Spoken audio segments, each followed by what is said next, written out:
শবে কদরের রাতের নামাজের কি নিয়ম, কয় রাকাত পড়বেন, প্রথম রাকাতে কোন সূরা পড়বেন, কতবার পড়বেন, দ্বিতীয় রাকাতে কোন সূরা পড়বেন, কত রাকাত পড়বেন, জানা আছে তো আপনাদের? জানা নাই?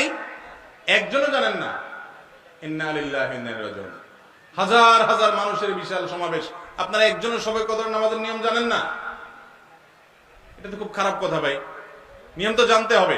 আচ্ছা আমি বলে দিচ্ছি, শবে কদরের নামাজের নিয়ম হলো অন্য যে কোনো নামাজ যেভাবে পড়েন শবে কদরের নামাজও একইভাবে পড়বেন। এই হলো শবে কদরের নামাজের নিয়ম। এমন কোনো কথা নাই যে শবে কদরের নামাজে প্রথম রাকাতে সূরা ফাতিহার পর অমুক সূরা এতবার পড়তে হবে, দ্বিতীয় রাকাতে ততবার পড়তে হবে, এরকম কোনো কথা কোরআন হাদিসে। এগুলা মন গড়া বিভিন্ন সিস্টেম, বিভিন্ন পদ্ধতির কথা, বিভিন্ন আপনার বাজারে নামাজ শিক্ষার বই নামে অনেক বই আছে, সব বই না, কিছু কিছু বই আছে, এসব বইতে শবে কদরের নামাজ এত রাকাত, প্রথম রাকাতের এই নিয়ম, দ্বিতীয় রাকাতের ওই নিয়ম, এরকম বিভিন্ন কথা বলা আছে। এগুলো সব ভিত্তিহীন, মন গড়া, এগুলো কোরআন হাদিসে নাই। কোরআন হাদিসে লাইলাতুল কদরে অন্য রাতের মতো আপনি নামাজ পড়বেন, একটু লম্বা সময় নিয়ে পড়বেন।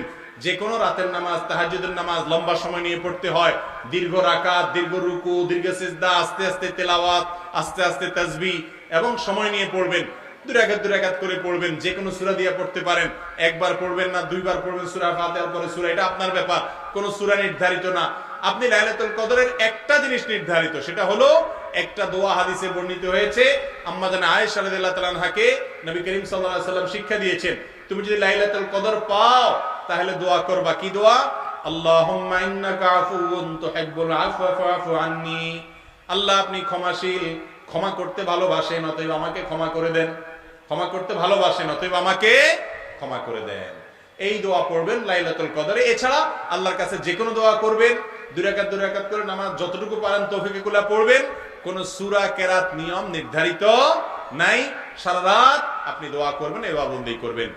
আর এই শবে কদর পাওয়ার জন্য, শবে কদর ইবাদতের আশায় রমজানের শেষ রাতে, শেষ 10 রাতের সবগুলোতে, বিশেষ করে বেজরগুলোতে বেশি বেশি করে করবেন। শুধু 27 তারিখকেই করবেন, অন্যগুলোতে ঘুমাবেন। এটা সুন্নাহ সম্মত লাইলাতুল কদরের তালাশ নয়।